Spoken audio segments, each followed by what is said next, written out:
Então, o yoga integral traz essa cosmovisão evolucionária. Corpo inteiro uma conquista é uma outra pesquisa de uma psicóloga chamada Adriana Ferreira. O que ela nos traz? Como é aplicar tudo isso que parece assim muito distante, muito teórico, aqui e agora? Né? De que corpo é esse que eu estou falando? Né? Então, é um corpo vivo, é um corpo onde não é só, como eu disse, é o corpo físico, o corpo mental, tudo isso acontecendo aqui e agora, é o que a gente chama de soma. Né? Então, é um campo que hoje as teorias mais avançadas falam de um campo morfogenético que existe aqui, que está interagindo, meu soma está aprendendo com o soma dela, que está interagindo com o meu, ela já está quase dormindo, ela está não sei como, ela está não sei como, eu estou brincando, essa como, os nossos somas aqui estão interagindo, e esse corpo vivo, ele está sempre nos atualizando sobre o que está acontecendo hoje na nossa vida, qual é o meu próximo passo, o que está acontecendo, o que está se formando em mim que eu preciso dar atenção e cuidado. Mas existe assim, o corpo inteiro uma conquista vai pautuando pra gente que existem fases mesmo na vida. E que se a gente não é avisado que essas fases estão acontecendo, a gente passa batido. E daí a gente acorda e fala assim, nossa, mas naquele momento era o momento de eu dizer para os meus pais, obrigada por tudo que vocês me deram, e eles morreram e eu não disse? Nossa, mas naquele momento era o momento de eu aprender a me despedir deles. Eu tive 5 anos antes da morte deles, eles já começaram a ficar doentes. E podia começar a me despedir, e eu não me despedi, eu esperei lá no funeral para chorar. Né? Então, o corpo inteiro uma conquista foi trazendo para mim, e para muitas pessoas que já passaram, uma noção de que existem fases na vida. Né? E que existem certos rituais muito humanos que, se não bem cuidados, bem tratados e bem vivenciados, a gente fica um pedaço faltando. A gente não se sente inteiro. E quem faz tudo isso? O corpo. É o corpo. Não é a mente, não. É o corpo mesmo. É o corpo que está aqui sentado, ouvindo essa palestra de um jeito e não de outro. A gente pensa que não. A gente está muito identificado com a nossa mente. A gente não sabe o que significa eu estar assim, ou ela estar assim, ou assim. Não temos ideia. O que meu corpo está emanando para vocês? E o que vocês estão emanando para mim? Então, o corpo inteiro uma conquista mostra próximo.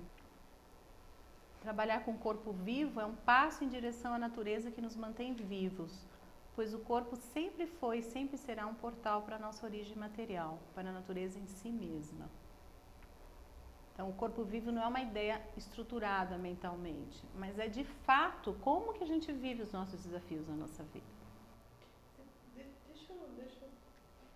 Você está dizendo que o nosso corpo, essa matéria aqui, ela responde por vários ciclos da nossa vida, inclusive processos que eu estou vivendo que eu não percebo no dia a dia. É isso? É isso. E que a gente passa desavisado deles. E quando eu passo desavisado, eu tenho... Quando eu passo desavisado, eu adoeço, ou então eu caio em qualquer estereótipo cultural. Um corpo de dentro vivo está processando muitas coisas. Né? E graças a Deus ele ainda é irreverente. E o sonho é isso. O sonho é uma matéria, uma substância produzida pelo nosso cérebro, né, que ele vai usar uma linguagem social, ou seja, uma linguagem que você conhece, uma linguagem de resíduos do que você viveu, pessoas, ele tem que usar uma linguagem que se comunique com você. Só que a mensagem do sonho não é a mensagem racional nunca, não. É uma mensagem criptografada. Quem que decodifica essa mensagem? Não é a mente. Nessa abordagem, não é a mente. A gente não interpreta nada. O corpo, através do corpo mesmo, que decodifica essa mensagem. A gente vai ver daqui a pouco. Por quê? Porque nessa abordagem a gente entende assim, que a mente, ela vai conseguir manipular tudo, né? A mente faz isso, agora o corpo não. O corpo não tem como você, ele é o físico, né? Não tem como você dizer pra mim que não está acontecendo isso. Então, isso que é o fascínio dessa matéria onírica que pode ser desvendado através do corpo. Mas que corpo? Um corpo vivo, né? E o Corpo Inteiro uma Conquista me ensinou isso.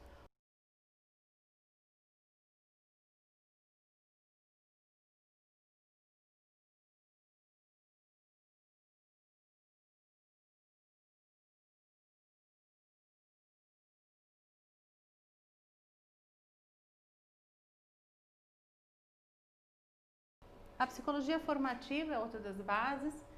Stalin Kellerman é um quiroprata americano e ele que hoje ele tem 90 anos, eu tive o prazer de conhecê-lo esse ano. E o que ele foi nas pesquisas deles com muito preparo, desde neurociência até técnicas energéticas e tal, com muito estudo de biologia, descobrindo que o nosso destino é um nosso destino anatômico. Do jeito que a gente é fisicamente, há um destino que eu posso modelar, se eu quiser, se eu tiver consciência dele. De uma forma muito simples, né? Uma pessoa alta tem um destino muito diferente de uma pessoa baixa, não por padrões culturais, simplesmente porque ela está vendo lá em cima e não está vendo aqui de baixo. Pensa uma anãzinha e pensa uma girafa. Já mudou tudo. Então, o que ele diz? Ele diz que o nosso corpo é um organismo pulsátil. A biologia já diz isso, que o nosso corpo funciona como uma sanfona. Ela retrai e expande, retrai e expande. E aqui dentro você tem válvulas, tubos, camadas nesse movimento. Então, lembra aquela coisa que a gente vê da célula, que fica fazendo assim? Né? Imagina a evolução daquela célula unicelular para o nosso ser, o nosso corpo agora, que eu diria que é multimídia, né? De tanto movimento que está acontecendo aqui nesse momento. Então, ele diz que esse processo pulsátil, sendo a base da nossa anatomia, ele pode ser modulado por nós mesmos. Lembra que eu falei que na perspectiva evolucionária eu posso colaborar com a aceleração da evolução da consciência? Então, o córtex, ele está influenciando o meu corpo o tempo inteiro e esse resto de corpo pode influenciar o meu córtex. Através do quê? Dos gestos. E ele diz assim, na visão da embriogênese, ou seja, quando o embrião se formou, 3 camadas foram formadas.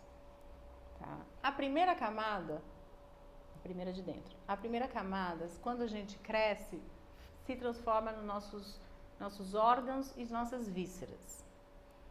A segunda camada se transforma nos nossos músculos e nossos corpos, nossos vasos sanguíneos. E a terceira camada do embrião é a nossa pele e o nosso sistema nervoso.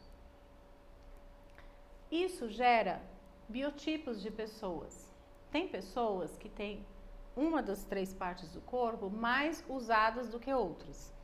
Né? Então, você vê ali 3, você tem o que a gente chama ectomórficos, que são as pessoas mais mentais. Você tem os endomórficos, que são as pessoas que sentem, né? Essas 3 camadas são do embrião. E você tem os mesomórficos, aquelas pessoas que fazem. Então, uma camada ou outra se desenvolve mais em cada um de nós. E aí, com consciência disso, isso cria dilemas na vida. Isso cria formas de atuar na vida. Formas de responder, formas de receber, formas de me relacionar com o outro. Por quê? Porque eu tenho um corpo dessa forma. E esse corpo significa não só que eu tenho uma forma, eu tenho uma função que funciona mais que outra. Então, tem gente que pensa mais do que sente, tem gente que faz mais do que sente, tem gente que primeiro pensa e depois faz, tem gente que primeiro sente e depois faz, e por aí vai. Né? Então, se eu nem sei como que eu funciono, primeira coisa que eu tenho que saber, como é que é o meu corpo? Como é que ele funciona? Mas isso a gente sempre pensou que isso tinha a ver com a coisa mental, com a coisa emocional, né? O revolucionário disso é a gente dizer, não, é aqui no corpo que tudo isso se vê. A ação volitiva que os gestos podem influenciar com a minha vontade, eu posso influenciar o que acontece comigo neste momento e o que acontece na minha vida. Ou seja, eu tenho a vida nas minhas mãos. Eu não sou simplesmente impactada pela herança que eu recebi, biológica ou emocional. Eu começo a pegar rédeas da vida nas minhas mãos.